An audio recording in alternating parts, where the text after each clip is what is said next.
do you blame the Biden administration? Because they let him in. Are you stupid?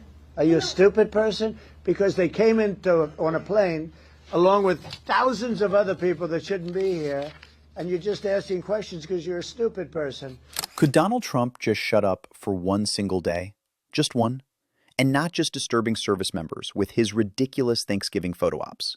No, now he's going after reporters because he got caught in a lie about the DC shooting yesterday. The man cannot go a full 24 hours without injecting chaos into the bloodstream of the country. I'm going to break it all down, every last piece of it, because this tantrum is somehow worse than the last one. And yes, before we jump in, leave a like, hit subscribe, you already know the deal. Because apparently covering Donald Trump is a full-time job, even on Thanksgiving. So let's start with where Trump started, refusing to say whether he'd attend the funeral for the National Guard members who were killed yesterday. And what does he do? Immediately turns it into a story about him. Well, they love me in West Virginia. I won West Virginia by the biggest margin. Can he go one moment without making tragedy about himself? 2 people lost their lives, families shattered, a state grieving. And Trump's instinct, his first instinct, is to brag about how much people like him. He can't help it.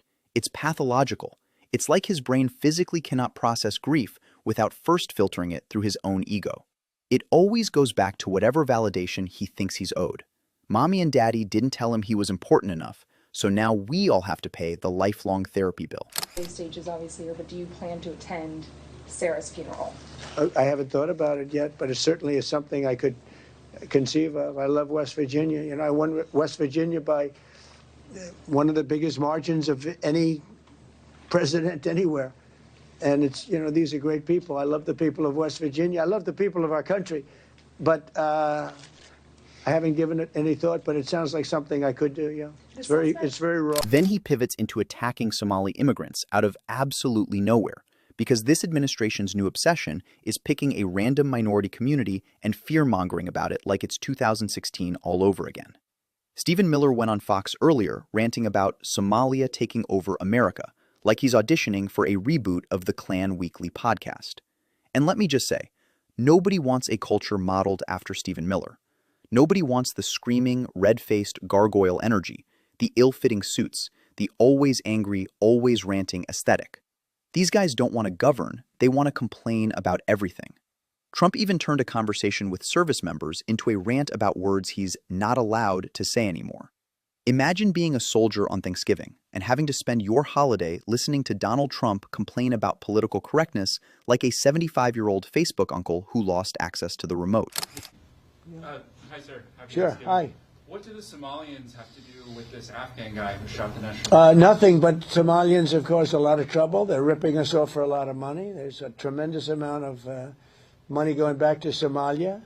What the hell are we paying money to Somalia for?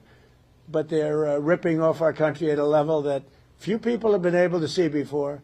That's about the only thing. You talk about competence. We have Ilhan Omar, who does nothing but complain about our country and our Constitution.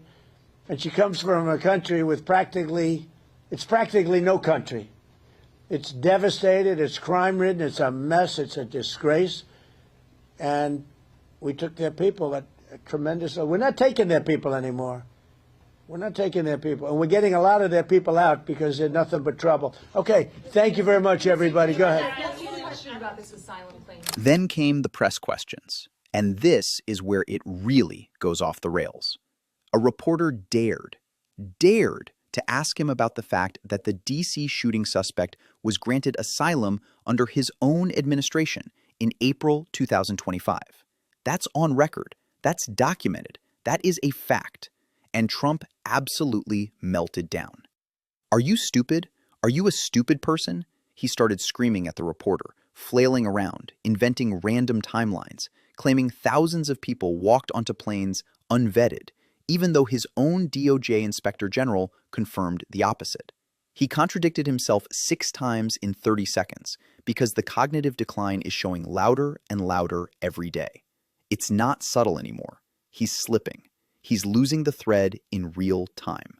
And when he loses the thread, he lashes out at the closest person, reporter, staffer, soldier, whoever's in front of him. A question about this tragic shooting in Washington, D.C. U.S. officials say that the suspect worked very closely with the CIA in Afghanistan for years, that he was vetted, and the vetting came up clean. He went cuckoo. I mean, he went nuts. And that happens, too. It happens too often with these people. You see them. But look, this is how they come in. This is how they're standing on top of each other, and that's an airplane. There was no vetting or anything. They came in unvetted. And we have a lot of others in this country. We're going to get them out. But they go cuckoo.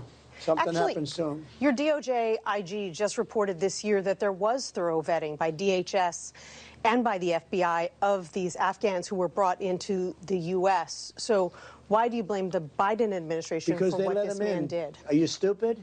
Are you a stupid person? Because they came on a plane along with thousands of other people that shouldn't be here, and you're just asking questions because you're a stupid person. And there's a law passed that it's almost impossible not to get them out. You can't get them out once they come in. And they came in, and they were unvetted, they were unchecked, there were many of them, and they came in on big planes, and it was disgraceful. And if you look, you'll see there was a law passed. It makes it almost impossible not to let them in, not to certify them, so to speak, once they come in. And they came in, and they shouldn't have come in. And frankly, the whole thing was a mess. The whole Afghanistan situation was a mess. It should have never taken place. If we're going to go out, and we would have gone out because I had everybody ready to go, we were going to go out with strength and dignity and precision, and we would have left from Bagram, and we would have kept Bagram, by the way, because of its very close relationship to China and where they make their missiles. But when you let the people come in by the thousands and thousands and thousands, they made a terrible mistake. But they were incompetent, yeah. Yeah, Mr. President, thank you for having us. And this is the part that terrifies me. The mainstream media is already trying to move on. Abby Phillip went on a podcast saying she's tired of the Epstein story, as if this isn't the biggest scandal involving a president in modern American history. They never get tired of Hunter Biden's laptop, or Hillary's emails, or Joe Biden's sneakers. But the minute something breaks that actually threatens someone powerful on the right, suddenly they're exhausted. That's why independent creators, this channel, Brian Tyler Cohen, Midas, Breaking Points, Majority Report, The Bulwark, Crooked, all of them matter more than ever. We're the only ones forcing the conversation. We're the only ones not letting this disappear. What we know is that he comes here from Afghanistan. Now, this is a guy who's been living in Washington State, not Washington, D.C., on the other end of the country. He comes here from Afghanistan in the summer of 2021. Remember what that was like. Refugees fleeing Afghanistan, people had to be recommended by U.S. people on one end, vetted on this end by government background checks as far as they could do in Afghanistan, have sponsors and so on. He settled in Washington. He applies for asylum in December of 2024. Now he goes through another vetting process involving that, and he's approved for asylum in April of this year under the Trump administration. He comes in under the Biden administration. These checks are being done. I remember as a part of the Joint Terrorism Task Force in New York, where we supplied people for that vetting process, it was a lot of pressure. There was a lot of people. They were being kept in military installations. A lot of that vetting had to be done very quickly.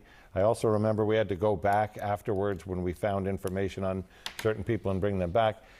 In this case, that's all we know about this individual, but it appears that he must have done work either for or with the United States in Afghanistan to become part of the Allies Welcome Program and be brought here.